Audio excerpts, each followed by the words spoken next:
નમસ્તે. સંકલિત બાળ વિકાસ સેવા યોજના મહિલા અને બાળ વિકાસ વિભાગ તરફથી આપ સૌનું સ્વાગત કરું છું.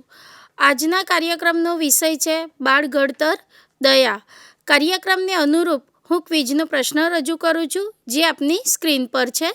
બાળ ઘડતર કાર્યક્રમ અંતર્ગત માનવતા ગુણ કેળવવા માટે દયાના કયા કયા ઘટકો વિશે વાત કરવામાં આવી છે? 1. અન્ય પ્રત્યે દયાળુ બનવાની પ્રેરણા. 2. અન્યમાં દયાની ઓળખ. 3. દરરોજ દયાળુ વર્તન કરવું. અને 4. ઉપરોક્ત તમામ. આપના જવાબ માટે આપનું નામ, ગામ, તાલુકો, જિલ્લો અને જવાબનો વિકલ્પ.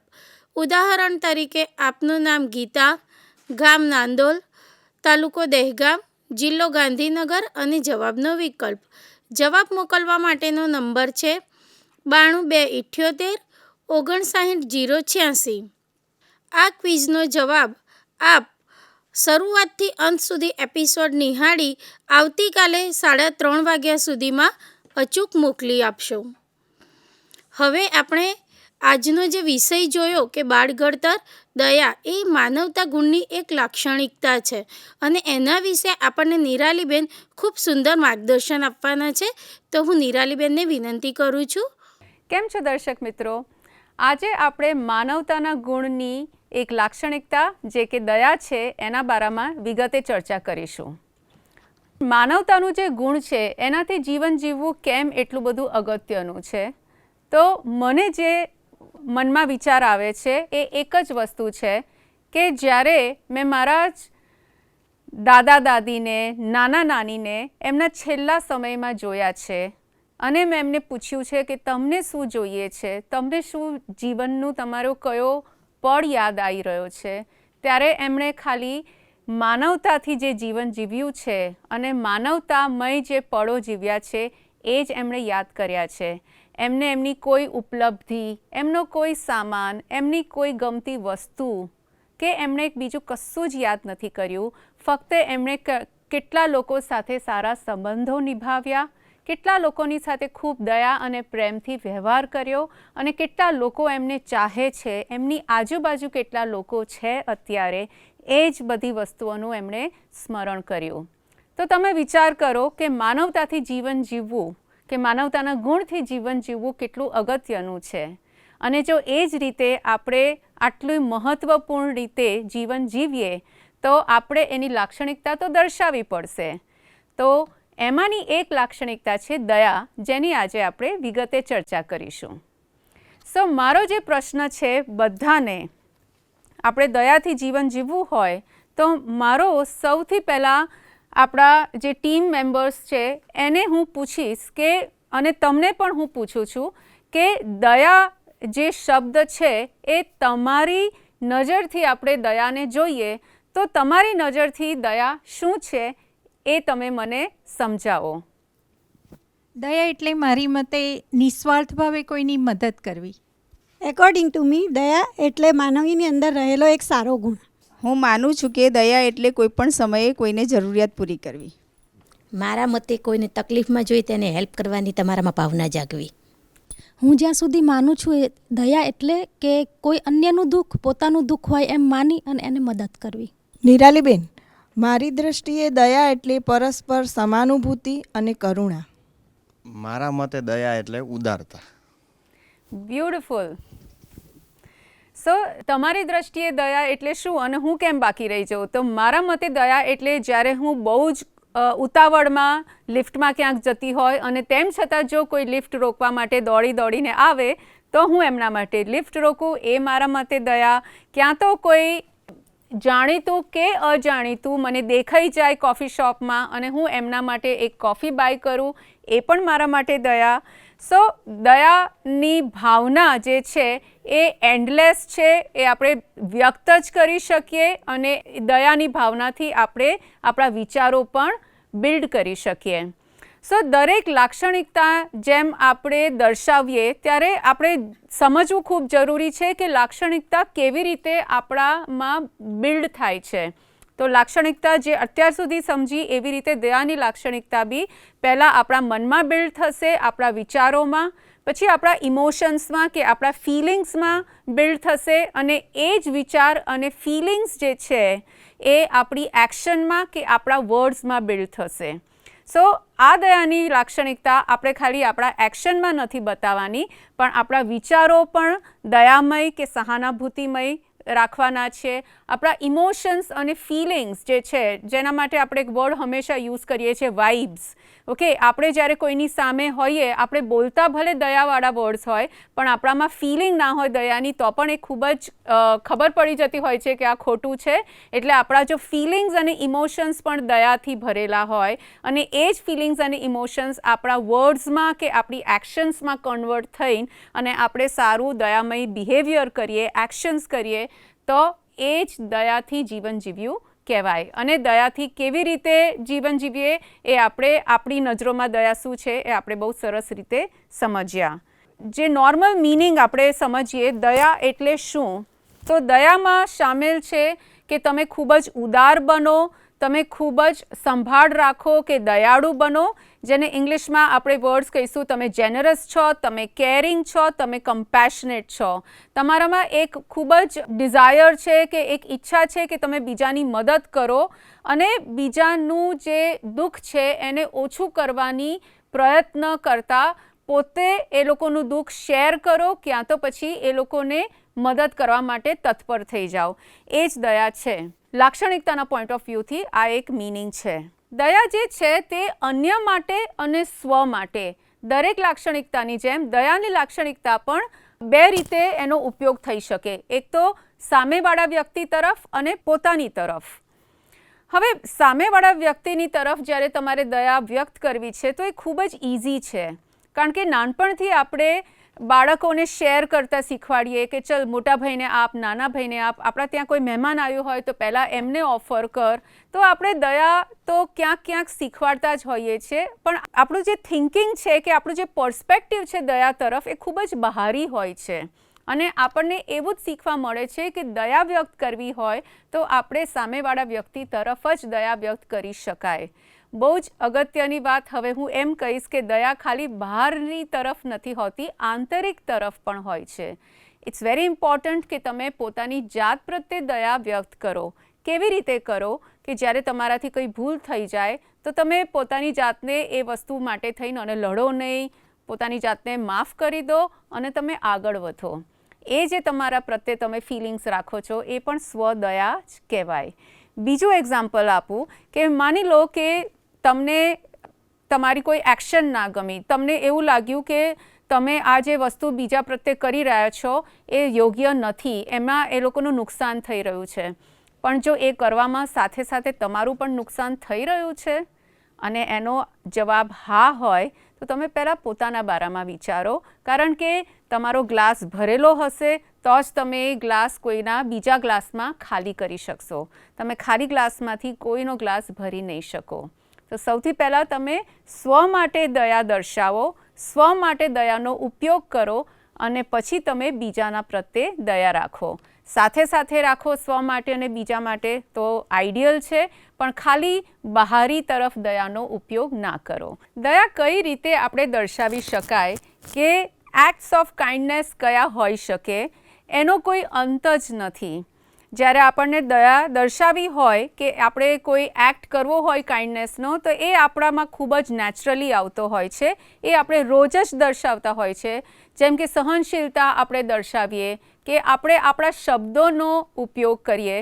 મેં 2 મિનિટ પહેલાં જ હમણાં એવું સમજાયું કે કોઈ પણ લાક્ષણિકતાને દર્શાવી હોય તો ક્યાં તો એ વિચારોથી સ્ટાર્ટ થાય, ફિલિંગ્સથી દર્શાવી શકાય અને એક્શનથી દર્શાવી શકાય.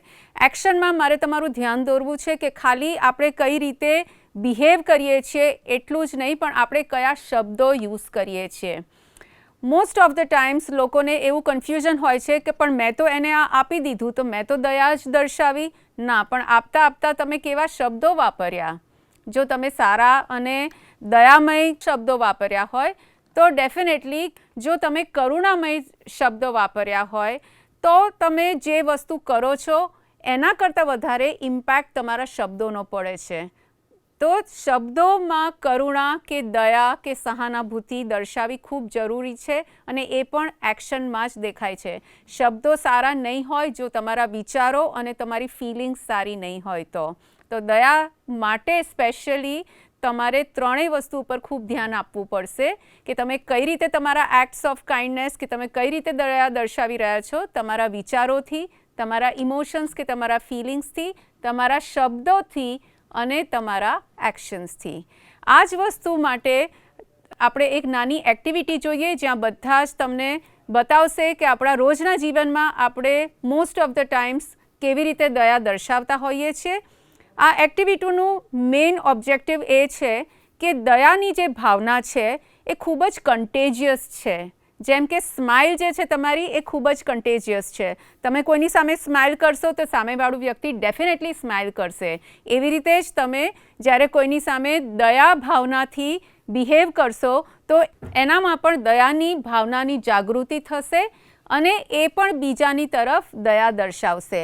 એ ઇફેક્ટ ફરી કોઈ ત્રીજા ઉપર થશે અને આ બૂમરાંગ ઇફેક્ટ ક્યાં તો આ ચેઇન ઇફેક્ટ દયાનો આખા વિશ્વમાં ફેલાશે. અને વિચાર કરો કે જો આખું વિશ્વ આટલું સરસ દયામય, કરુણામય, સહાનુભૂતિ સાથે બનવા લાગે તો એ વિશ્વ કેવું સરસ સુંદર હશે.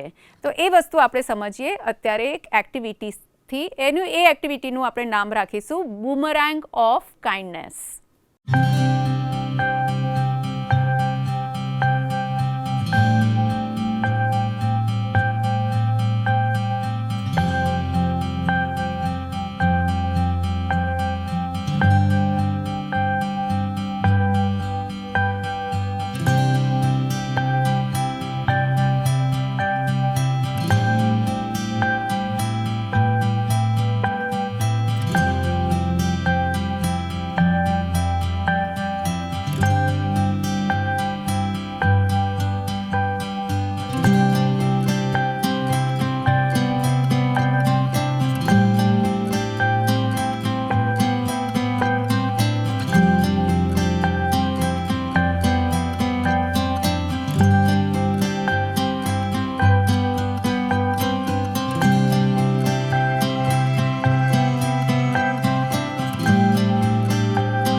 આઈ એમ શ્યોર કે તમને આ એક્ટિવિટી જોઈને અને ખ્યાલ આવી ગયો હશે કે બહુ જ બૂમરાંગ ઇફેક્ટ આવી શકે કાઇન્ડનેસનો. પણ vote is the science behind this kindness? આ કાઇન્ડનેસ પાછળની હકીકત એકચ્યુઅલી શું છે? તેની હકીકત એ છે કે it all begins with you or it all begins with I or me. જો તમને એવી ઈચ્છા હોય કે આ દુનિયા ખૂબ જ સરસ દુનિયા હોય અને it is a better place to live, તો ઓફકોર્સ જેમ આપણે પહેલાં ચર્ચા કરી એ ખૂબ જ કાઇન્ડ દુનિયા હોવી જોઈએ અને એવી દુનિયા હોવી જોઈએ જેમાં ખાલી માત્ર કાઇન્ડ લોકો છે કે દયામય લોકો છે. પણ ક્યાંથી એવું શરૂઆત ક્યાંથી થાય? What is the science behind kindness? એ શરૂઆત શું મારાથી થાય? તો મારે જ શરૂઆત કરવી પડે. હું એવું વિચારી જ ના શકું કે બીજા બધા હોય તો હું થઉં. શરૂઆત મારે કરવી પડે કે હું કાઇન્ડ થઈશ તો બીજા બધા થશે. એ જ વસ્તુ સમજવા માટે આપણે એક એક્ટિવિટી કરીએ જેમાં નેચરલી આપણે બાળકોની સાથે બહુ જ અનકાઇન્ડ વ્યવહાર કરતા હોઈએ છીએ અને આપણું જે સ્કેર્સિટી માઇન્ડસેટ છે, માનવનું જે માઇન્ડસેટ છે જેમાં આપણે ભૂલો ઉપર વધારે ફોકસ કરતા હોઈએ છીએ. બાળક કંઈક સરસ કામ કરે તો આપણે શાબાશી આપવા માટે કંજૂસી કરતા હોઈએ છીએ, પણ જો બાળકથી ભૂલ થઈ જાય તો આપણે તરત એને ટોકી દઈએ, આપણી નજરમાં તરત એ વસ્તુ આવી જાય. અને એવું જો આપણે કરીએ તો પછી આપણે કેવી રીતે કાઇન્ડ કહેવાઈએ? મને નથી લાગતું કે આપણે એવી રીતે કાઇન્ડ બની શકીએ.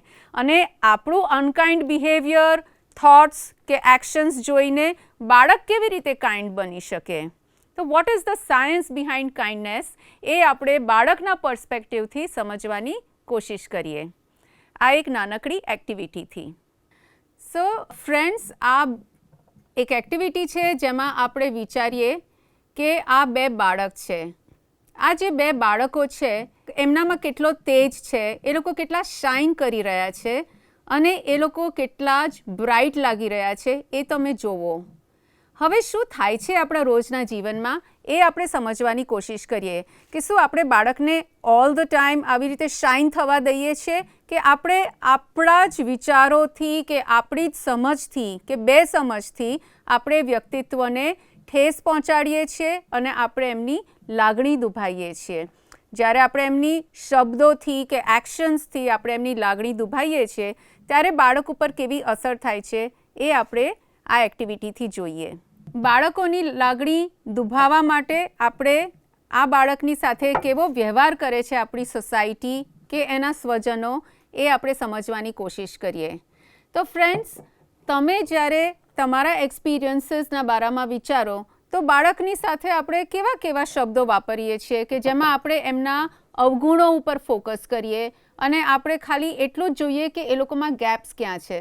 તમારો શું એક્સપિરિયન્સ છે અને એ એક્સપિરિયન્સ આપણે આ જે બાળક જે બહુ બ્રાઇટ છે અને શાઇન થઈ રહ્યું છે એની ઉપર અવગુણોનો શું અસર થઈ રહ્યું છે એ આપણે પહેલાં સમજીએ. જ્યારે બાળકોનું વર્તન નથી ગમતું ત્યારે હું ઓલવેઝ એમ કહેતી હોઉં છું કે તમારામાં વિવેક જ નથી. તમારામાં વિવેક જ નથી. હું મારા બાળકને એમ કહું તારામાં તો જરાય બુદ્ધિ જ નથી. તમારામાં બુદ્ધિ નથી. મને મારા બાળકનું કોઈ વર્ક ના ગમે તો હું કહું છું કે તું લાયક જ નથી. તું લાયક જ નથી. હું મારા બાળકને એવી રીતના બીવરાવું છું કે જો તું મારું કીધું નહીં માને તો હું તને માસીના ઘેર નહીં લઈ જાઉં. હા, એને એબેન્ડન કરીએ છીએ, એને ધમકી આપીએ છીએ કે તને એકલો પાડીશું. મારું બાળક જ્યારે મારી વાત સમજવાનો પ્રયત્ન ના કરે ત્યારે હું ગુસ્સેથી બોલું છું, તને કંઈ સમજાતું જ નથી. તને કંઈ સમજાતું જ નથી. બાળક પોતાની મસ્તીમાં હોય છે પણ મને એનું વર્તન નથી ગમતું એટલે હું એને કહું છું તું સાવ નકામો છે. તું સાવ નકામો છે. વારંવાર કીધા છતાં માનતો નથી એટલે હું એને એવી રીતે કહું છું કે એકને વાર વાત માનતો નથી, સાવ ડફોડ જેવો છે તું. સાવ ડફોડ જેવો છે તું. અને તમે જોયું શું થયું? બાળક ઢળી પડ્યું. બાળકમાં જે તેજ હતું, બાળકમાં જે શાઇન હતી, જે બ્રાઇટનેસ હતી એ સાવ જતી રહી બાળકમાંથી.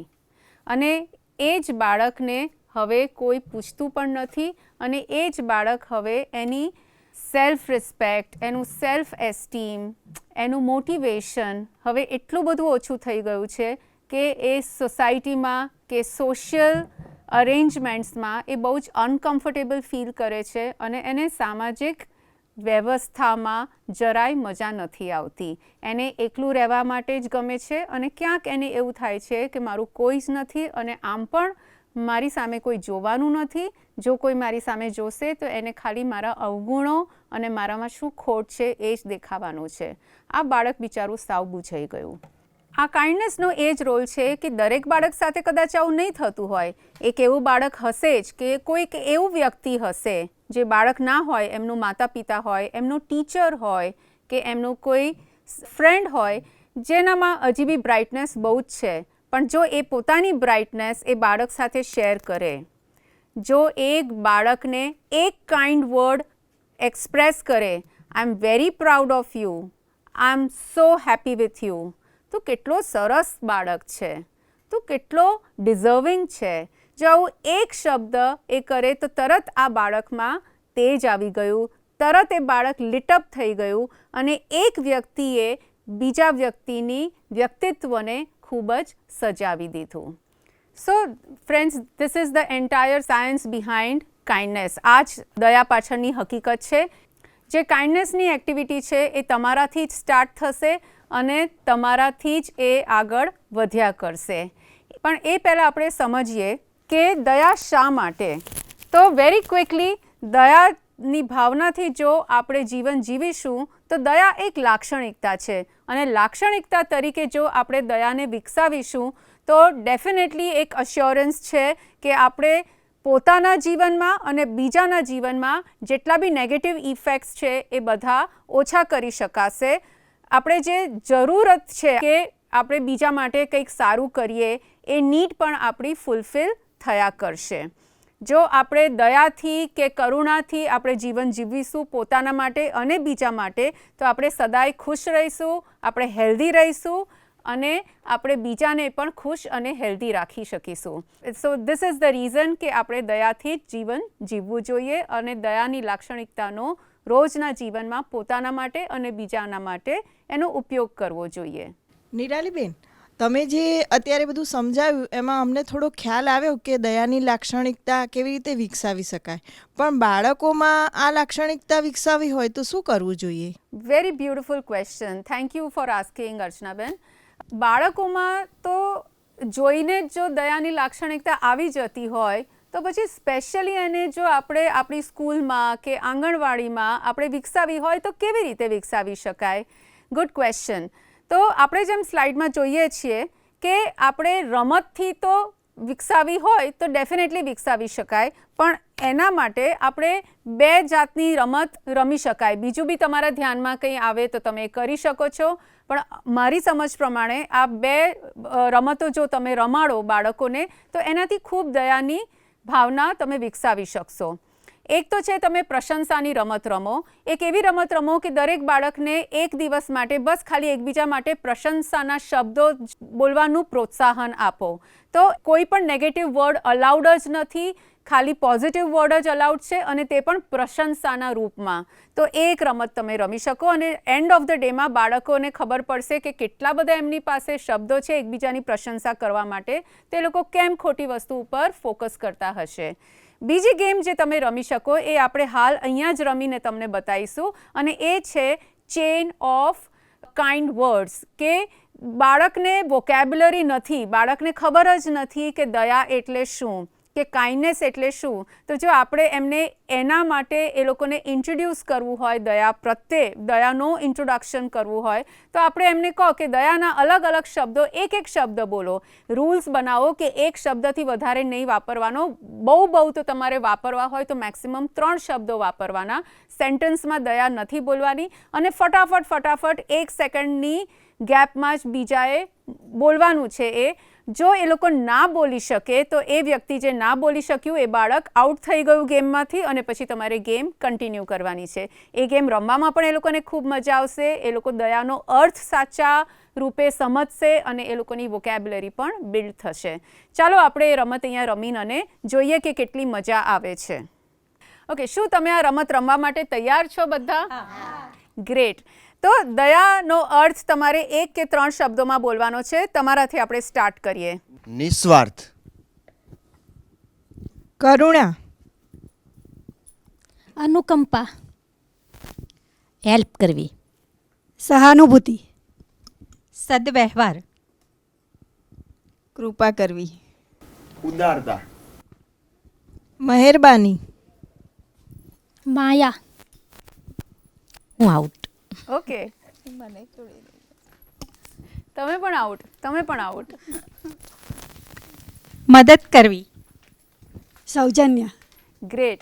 સો તમે જોયું કે આવી રીતે 2 જણ આઉટ થઈ ગયા અને ગ્રુપ નાનું થતું ગયું અને આપણે આ ચેઇન જે છે એ આપણે રિપીટ કરી શકીએ અને આ ચાલુ જ રહી શકે જ્યાં સુધી આપણને શબ્દો ખૂટી પડે અને દરેક વ્યક્તિ આમાંથી આઉટ થઈ જાય. જે છેલ્લું વ્યક્તિ રહી જાય એ વિનર છે અને તમારે first winner, second winner, third winner જે આપવા એ તમે આપી શકો. પણ આ ગેમમાં ખૂબ મજા આવી શકે. તમને લોકોને મજા આવી કે નહીં? જે આઉટ થઈ ગયા એ પ્લીઝ પાછા આવી જાઓ. બહુ મજા આવી. સો આવી રીતે જ આપણે આ રમત રમી શકાય અને કરુણા કે દયાની મિનિંગને સારી રીતે ગેમના ફોર્મમાં સમજાવી શકાય.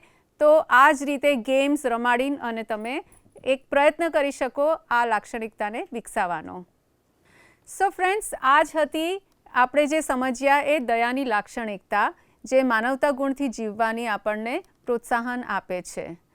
તમને એવું લાગતું હશે કે ક્યારે હું કાઇન્ડ બની શકું, ક્યારે હું મારી દયાની ભાવનાને કે લાક્ષણિકતાને દર્શાવી શકું? પણ એનો એક જ જવાબ છે કે જ્યારે પણ તમને મોકો મળે તમે દયાની લાક્ષણિકતાને તો દર્શાવી જ શકો, પણ ક્યારે મોકો મળે તો મારા મતે તો મોકો દરેક પળે મળે, રોજ મળે અને આજીવન મળવાનો જ છે.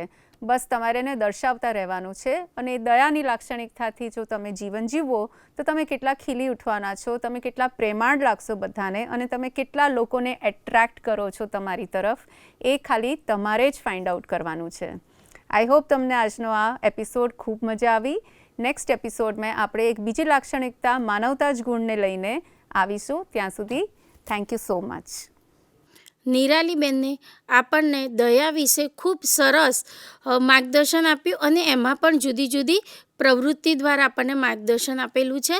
તો નિરાલીબેનનો ખૂબ ખૂબ આભાર.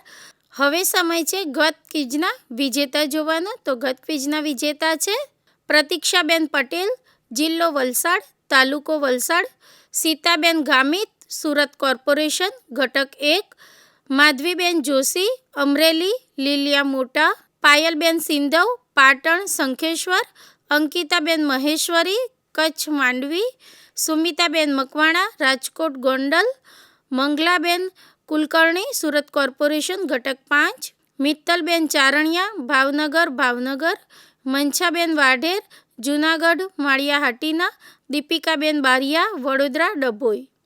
10 વિજેતાઓને ખૂબ ખૂબ અભિનંદન. આવી જ રીતે તમે કાર્યક્રમ શરૂઆતથી અંત સુધી નિહાળી ક્વિઝના પ્રશ્નોનો જવાબ મોકલતા રહેશો અને વિજેતા બનતા રહેશો. કાર્યક્રમના અંતમાં તમામ દર્શક મિત્રોનો સંકલિત બાળ વિકાસ સેવા યોજના ICDS મહિલા અને બાળ વિકાસ વિભાગ તરફથી ખૂબ ખૂબ આભાર માનું છું.